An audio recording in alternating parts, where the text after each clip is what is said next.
It's chapter 21 of Beginning with New Testament Greek by Merkle and Plummer, this one covering infinitives. We'll start by defining what an infinitive is, how they're formed, the usage, and talk about verbal aspect, as well as irregular verbs and your vocab. So what is an infinitive? Similar to how a participle is a verbal adjective, an infinitive is a verbal noun. So we might say the dog jumped over the table. Jumped is a verb that's describing the action of the dog. To jump is difficult for the dog. And here the phrase to jump is functioning as the subject of the verb is difficult. So in English, we form an infinitive by using the word to plus a verb.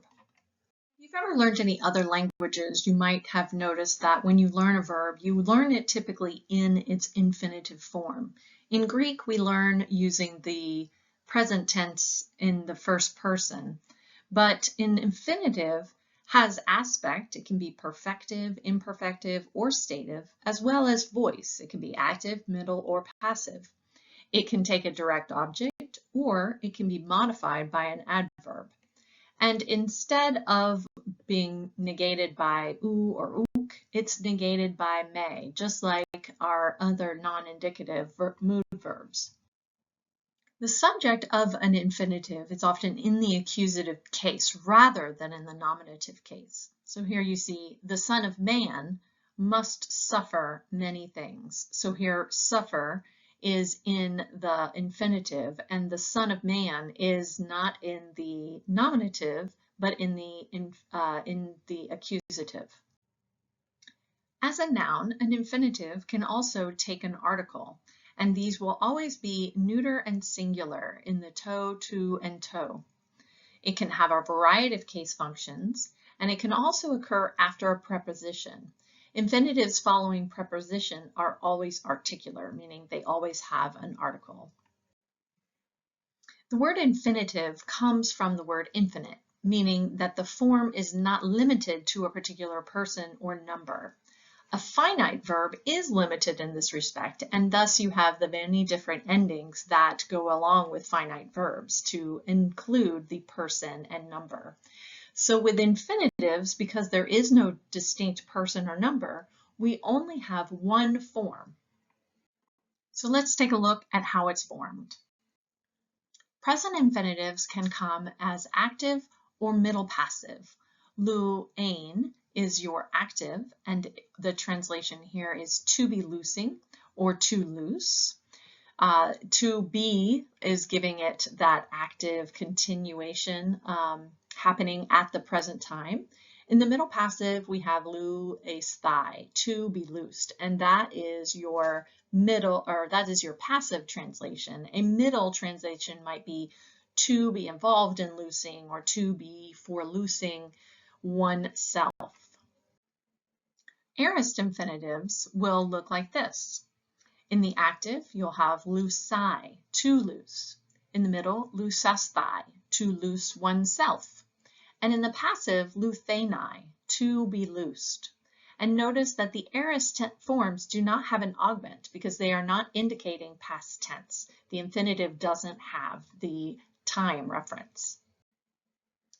Many of your infinitives will be gained by adding the ein ending or the sai ending. Or the esthai in the passive sense. However, for aorist infinitives, you're not going to start with the present stem.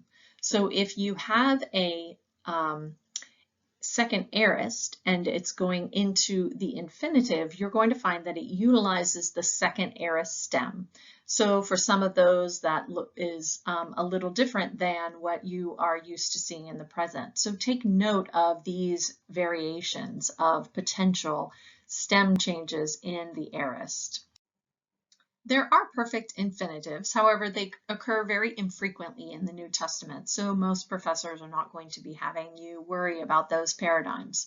However, you will probably be able to recognize them due to the reduplication, as well as the tense formative, that kappa in the active and the sthai in the middle passive.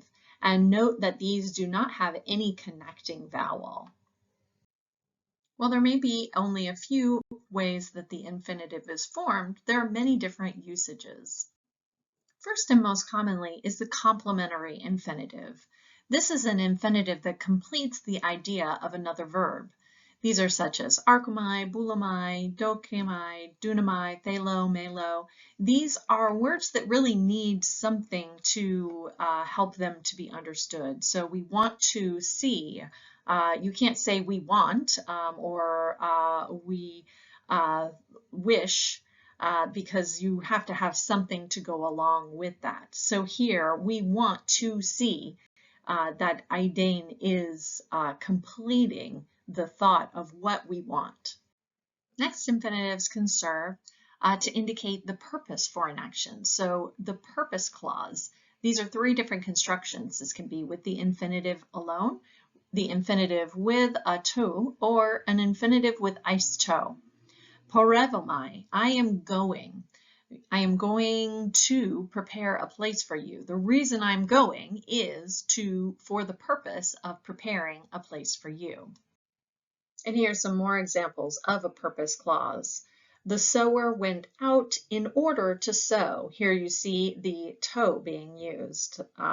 Also, I sent him to know about your faith. The eis to, you would not translate that into the. You translate eis to with a purpose sense when you're combining that with an infinitive.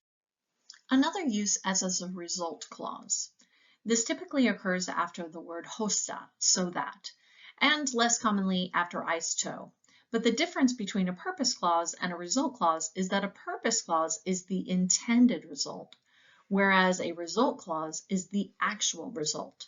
So here we have a sentence and you'll see the hosta being used with the legain infinitive, and he became as a dead person, so that many said that he died. Another construction usage is previous time. This is communicated by the utilization of meta to plus an infinitive, and it signals that the action of the infinitive is occurring before the action of the main verb, which comes after. After I am raised, so here we have meta to and the word for being raised. After I am raised, I will go before you into Galilee. Infinitives can also be used to measure contemporaneous time, actions that are occurring at the same time as the main verb. And these are communicated by the usage of ein to plus an infinitive. This signals that the action of the infinitive is occurring at the same time as the action of the main verb. So you'll want to utilize the words while, as, or when you are translating. So ein to sperein, as he was sowing. Some seed fell along the path.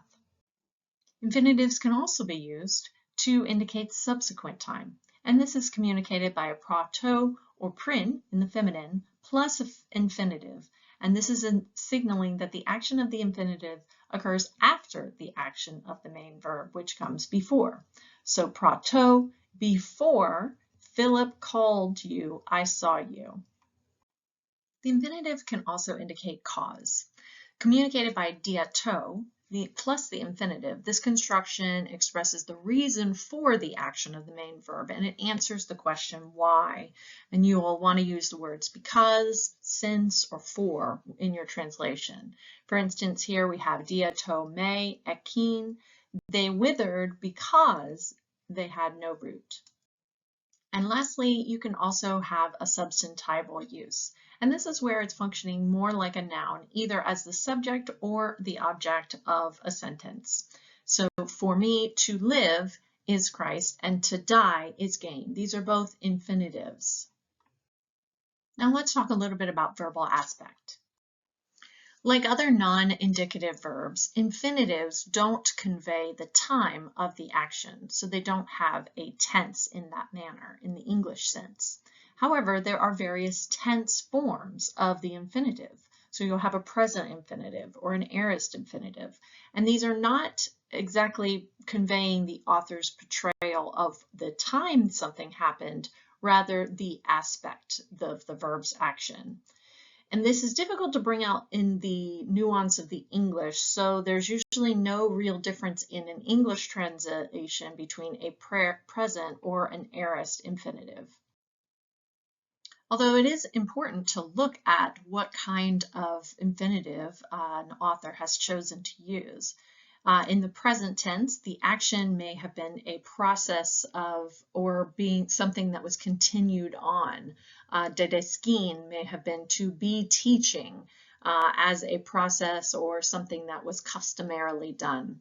In the aorist, it may have been a simple action with no regard to it as a process, but as a completed action. So this would be didaxai, to teach, simply on one occasion or just once. Now let's look at the irregular verb dunamai. Chapter 21 also has a quick note on a couple of irregular verbs. Both dunamai and thelo take a alpha connecting vowel rather than the typical omicron or epsilon connecting vowel. So you want to make note of that. This doesn't tend to mess us up too much in the recognition. However, you will want to also note that it can take an augment that's either an epsilon or an eta. So just be aware that there is a little bit of difference here.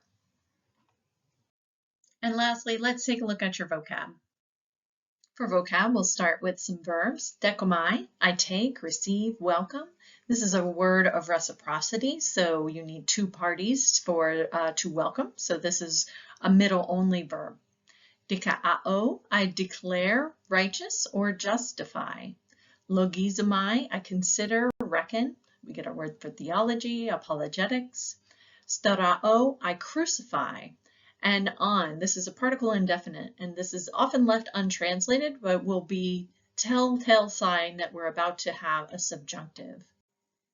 Some other particles that will indicate the subjunctive: aeon, if or when; aeon me, unless; heos, until, while; hena is a word that means in order that, so that, or that; hopu, where; hapos, in order that, or that; hostis, histis, hoti, whoever, whatever, who. You'll see you have your relative pronoun combined with your indefinite pronoun there to create whoever, whatever, or who.